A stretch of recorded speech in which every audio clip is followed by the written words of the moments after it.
Hi, I'm Richard with Trinity Services, and today I want to talk to you about how to troubleshoot a furnace that won't run at all. So this is the furnace. When you turn it on, nothing happens. So there's a couple things you could look at, real simple things that I want to help you with. First thing is the thermostat. Here's the thermostat on the wall, and with the thermostat, you want to make sure that it is set for heat, of course. And this one here is digital. Sometimes there's little switches on the bottom, and this is already set for heat, but you can see as I'm hitting that button, that's auto, that's off, that's cool, that's off, and then there's heat. And then we also want to make sure that the temperature is set for the right temperature, whatever temperature you would like it to have. If this is set and it's still dead, one thing I would check is on top here, I have batteries right there. These batteries right here, you could just pull out and replace. They're just AA batteries, and so you want to go ahead and pull those out and check those and make sure those are okay. If those are okay and the thermostat's set right, then we need to go downstairs and talk about what we can do down there. So let's go ahead and go downstairs. Okay, so we've checked the thermostat upstairs. We've replaced the batteries. Batteries are good, and we've checked the thermostat to make sure it's set correctly, and our furnace still doesn't run. Okay, so what do we do next? We come down to the furnace. There's a couple of different fuses on the furnace that we want to check. One's called the SSU switch, and another one is a low voltage fuse and it's located on the board for the furnace itself. First one we're going to check is the SSU switch. SSU switch is located here, sometimes on the ceiling, or located somewhere around the furnace. You're going to be looking for this silver bodied switch with this little cover like this here. Some furnaces don't have SSU switches, they have a light switch. All it is a power switch to the furnace. Make sure it's on.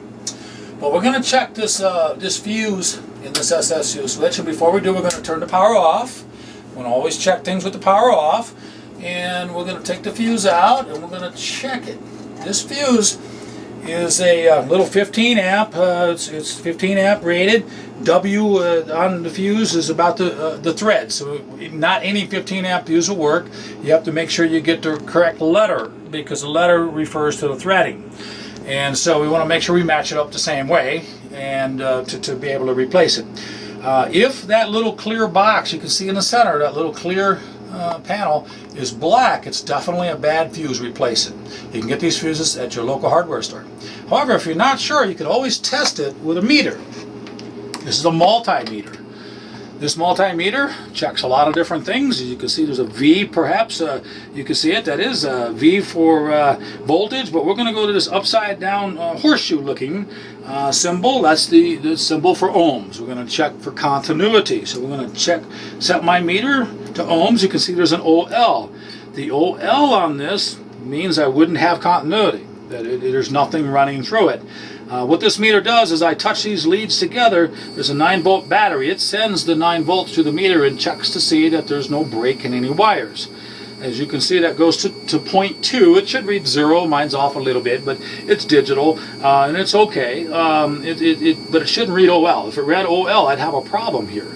Some meters don't read OL. They read I. The same thing. Just depends on the meter, the manufacturer. So we're going to go ahead and test this fuse right here. And to do that, we're going to take one lead and place it on the threads. We're going to take the other lead and place it on the tip of the fuse. Can you hear that? That's beeping. That tells me that fuse is good. I can also look at the meter, and it's no longer reading OL. It's reading the 0.3 like it originally did. And that tells me it's good. Now, if the meter read OL or I, depends on your meter, or if it read like 20 ohms. 20 ohms is a lot of resistance. This is just a fuse. It's not meant to have any resistance to it. It should read 0. Or, as my meter was off a little bit, 0.2, 0.3. Depends on your meter. But this fuse is good, so we're going to go ahead and replace this fuse and put it back and check one other fuse. So we're just going to put it back.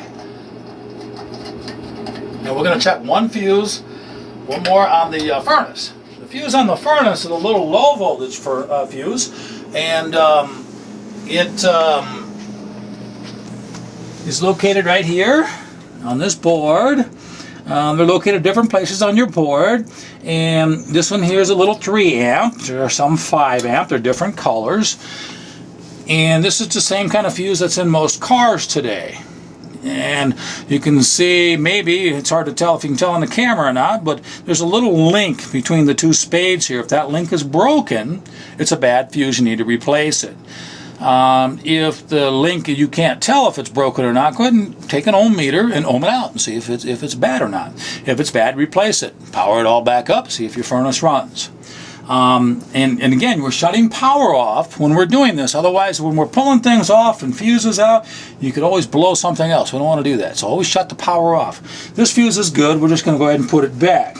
Now, with that being said, there's one more thing that we can check, and that's at the circuit breaker panel. We're going to go up to the circuit breaker panel and just make sure that the fuse is not tripped over there. And if it is, of course, your furnace wouldn't run. Again, we're checking for a furnace that has no power. It's dead. It's totally dead, not running. And with that, let's go upstairs. Okay, so here we are at the circuit breaker panel for the house. These are located in different places. This home's a little older. They put it on the inside of the house. Some newer houses are on the outside of the house, the side or the back. Some are in garages. You just have to know where your circuit breaker panel is. Go to your circuit breaker panel and check to make sure that we don't have a fuse that is tripped. On this one here, we actually mark it as furnace. And I don't know if you can see that. Get the camera to zoom in, and it's marked as furnace. We want to make sure that it's not off. This would be off, but we want to make sure it's on. Now, you can't always tell by looking at a fuse if it's tripped or not. So the best thing you could do, as I just did, turn it off, turn it back on. And then check your furnace, power it back up, see if it runs. If it does run, you fixed your furnace and it's all good. Now, if you go ahead and flip it off and on and you hear a pop, when you do that, you've got a short somewhere in the circuit. Go ahead and leave it off, call a professional. If you turn it on and like this, nothing happens, go ahead and try your furnace. If you turn your furnace on, and sometimes if there's a short, it'll pop. And it won't flip all the way off necessarily, but you may hear it, it'll flip, it might be a little warm, then call a professional. And with all that, if you've checked your thermostat, the batteries on your thermostat, you've checked your circuit breaker panel, and there's two different fuses, SSU, low voltage on your furnace, and your furnace is still dead and doesn't run, then you might need to call a professional. We'd be glad to help you out. We're Trinity Services in the Denver, Westminster metro area. You just give us a call, 303-255-7400. Thank you.